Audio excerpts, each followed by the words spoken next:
kenshi abantu bari mu rukundo bibaza ibintu bakora bitarimo kuba bakora imibonano mpuzabitsina, bamwe bakabibura abandi bikaborohera kubibona. Nubwo kubana abantu badakora imibonano mpuzabitsina ari ibintu bigenda bikendera cyane cyane muri iki gihe, hari abantu bamwe rwose baba bafite amahame ntakuka bagenderaho. Niba muri umwe muri bo, ngiye kukubwira ibintu ukwiye kuba wakorera umukunzi wawe akishima akanyurwa no kuba muri kumwe, ntazigere yifuza yuko mutandukana nubwo rwose mutajya muryamana. Muri iyi video nkaba ngiye kubagezaho ibintu bigeze mu 10 ukwiye kuba wakora rwose, naho kubikoze bize ntashidikanya yuko uzagaruka ukampa ubuhamya bw'ukuntu urukundo rwawe rusigaye ruryoshye. Nongeye ko ikaze mwese bahisemo gukurikira Kiberinka TV, muhawe ikaze bamikaze. Nitwa Diane, nashinze Kiberinka TV kugira ngo umunyarwandakazi aho ari hose agire amakuru ahagije ku bijyanye n'imibanire, ubukungu ndetse no kwitaho. Niba utarakanda kuri subscribe, reka mushishikarize kubikora aka kanya kugira ngo utacikwa na kimwe mu byiza duhora tubashyikiriza. Munyemerere nyuma y'akananga gatoya tugaruke twinjira mu nkuru yacu mu buryo bwimbitse. Nimucikwe.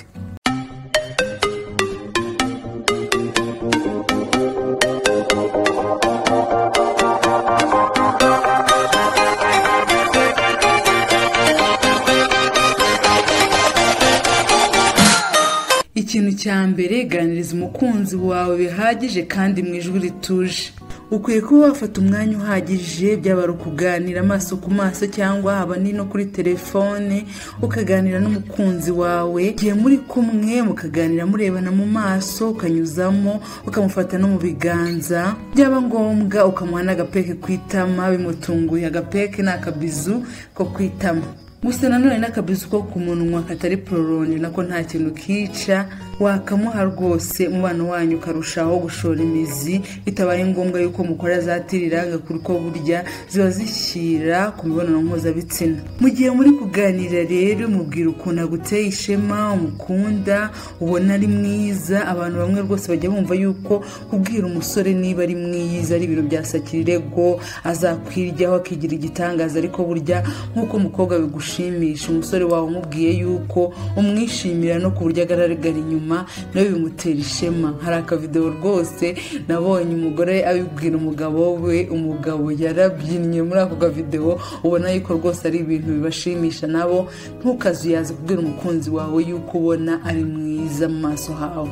Ikindi nk'uko tubikesha urubuga marriage.com, ujye unyuzamo unamutera inkuru zisekeje, aba ari inkuru zerekeye ubuzima bwawe cyangwa n'inkuru z'abandi. Akanyamuneza uzagaragaza ku maso ni ibintu nawe bizagushimisha kandi bituma umubano wanyu urushaho gushora imizi. Ikindi nk'uko tubikesha ikinyamakuru Psychology Today cyandikwamo n'abahanga mu bijyanye n'imitekerereze ya muntu, iyo abantu baganira cyane byubaka umubano mwiza ushingiye ku makuru y'ukuri kandi bigakuraho urujijo no gukekera umugenzi wawe ikibi, kuko ibyo wibaza byose urabimubwira ukumva icyo abitekerezaho, n'ibyo mutumvikanaho mukagenda mushakisha uburyo byakemuka binyuze mu biganiro. Uko mugenda rero murushaho kuganira, niho uzamenyera mugenzi wawe icyo akwifuzaho, ibyo akunda n'ibyo yanga, noneho ibyo akunda ukabimukorera, ibyo yanga ukabigendera kure. Ikindi kandi ni byiza yuko igihe muganira mubaza ibibazo byagutse kugira ngo mumenye ku buryo bwimbitse. Igihe utangiye kumubaza ibibazo byerekeye ubuzima bwe ugasanga ntabwo yifuza kuguha amabanga ye, ibintu byinshi akubwira, ujye umenya yuko harimo ikibazo muri wa mubano wanyu.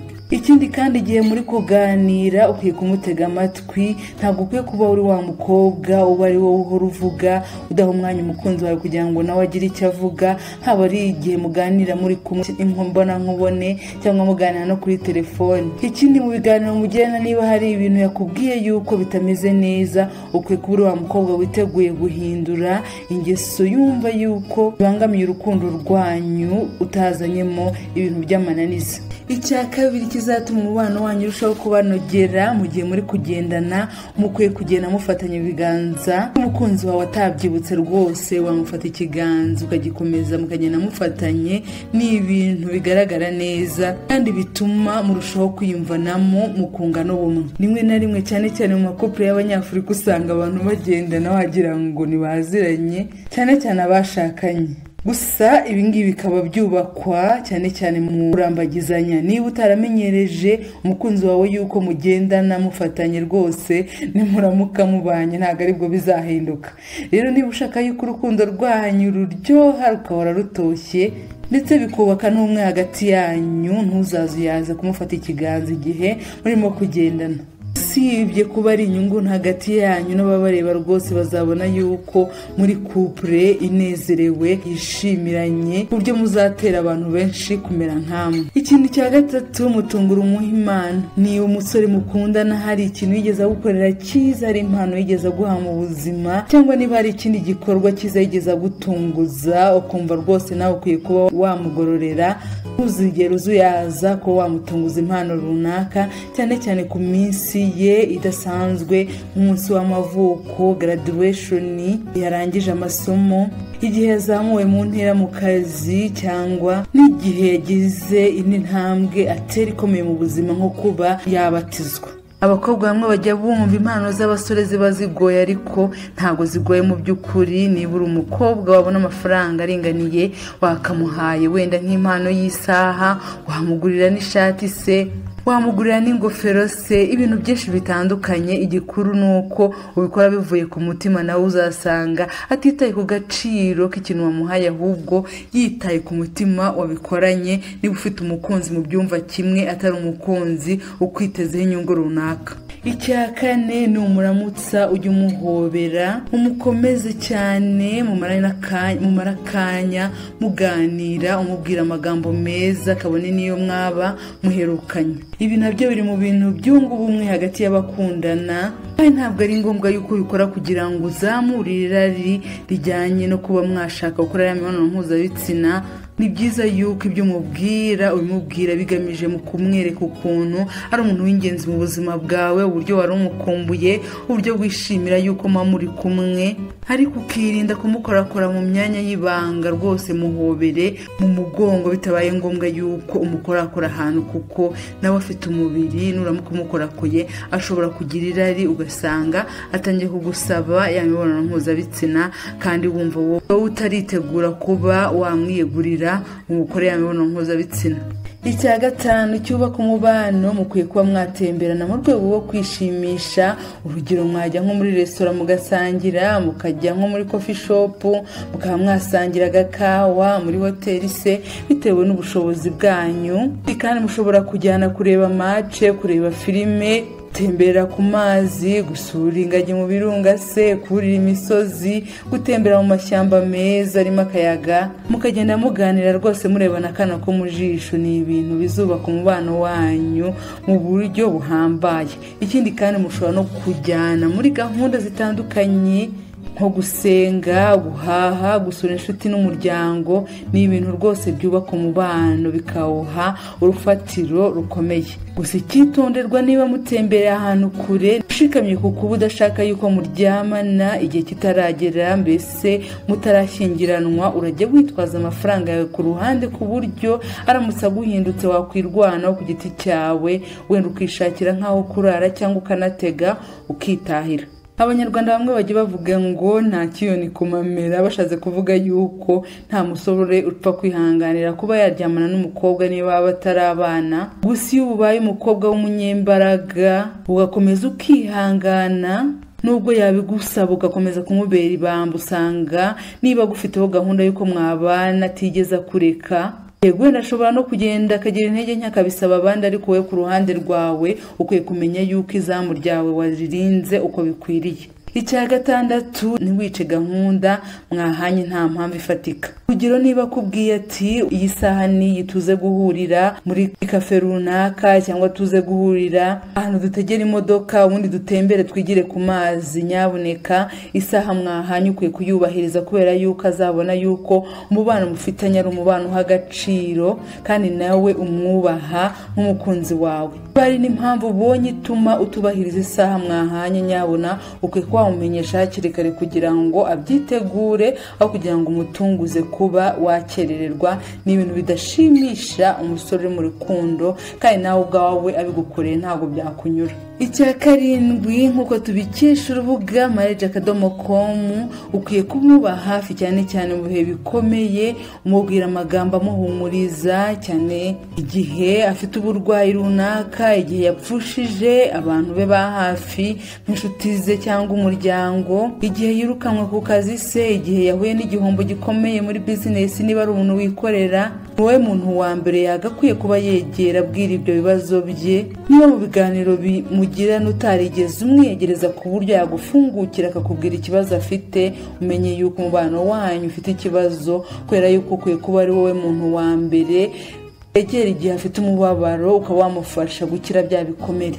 Ikindi kandi usibye n'umubabaro, igihe yishimye nabwo ugomba kwishimana nawe. Niba hari ibintu byiza yagezeho, niba hari promotion yabonye mu kazi, niba yatsindiye ibintu runaka, niba business yavuye ku rwego rumwe ikajya ku rundi, ugomba kumwereka yuko mushyigikiye 100%, mbese ibyishimo bye ari byo byishimo byawe.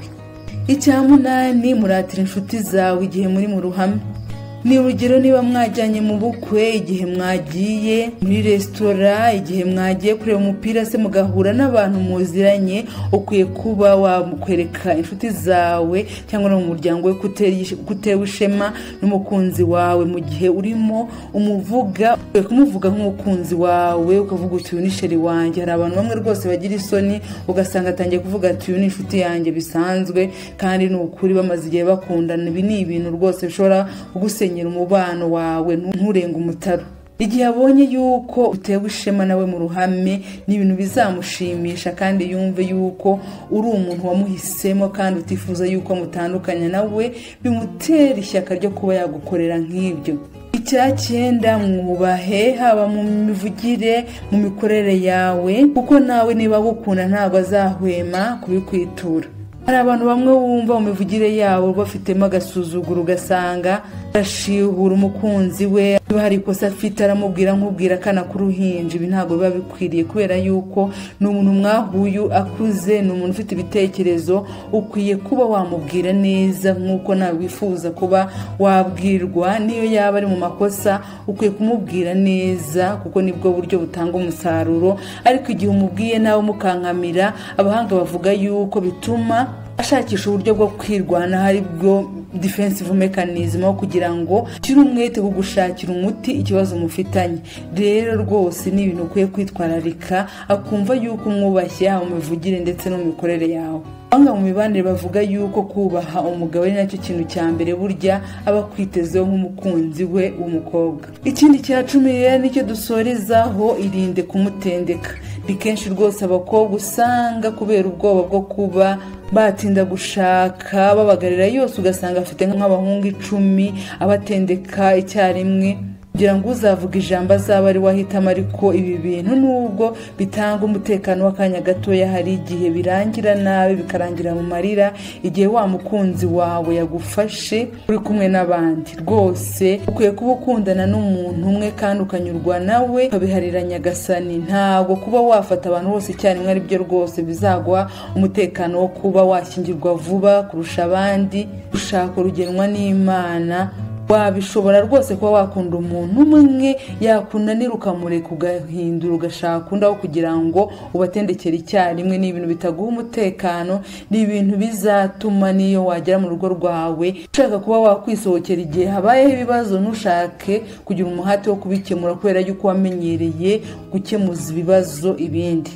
Tugeze ku musozo w'inkuru yacu no munsi. Niyo wakunze ibyo twakuganirije rwose, nagushishikariza ukanda kuri like ndetse na subscribe kugira ngo utazacikwa n'ibyo ubutaha. Ikindi kandi niba hari igitekerezo cyangwa inyunganizi ufite, waduhamagara kuri iyi nimero hano hasi, cyangwa ukaduha ubutumwa bwawe hano hasi hagenewe comment. Wanasangiza kandi iyi nkuru ku mbuga nkoranyambaga ubaho, inshuti zawe n'abavandimwe nabo bakagira amahirwe yo kumenya aya makuru, ko nabo bakwiriye ibyiza nkawe. Reka mbashimire ko mwabonye nanjye kugeza kuri uyu munota. Hasigaye nakagaruka. Amahoro y'Imana n'imigisha yayo bikomeze kubomaho. Ndabakunda cyane. Bye.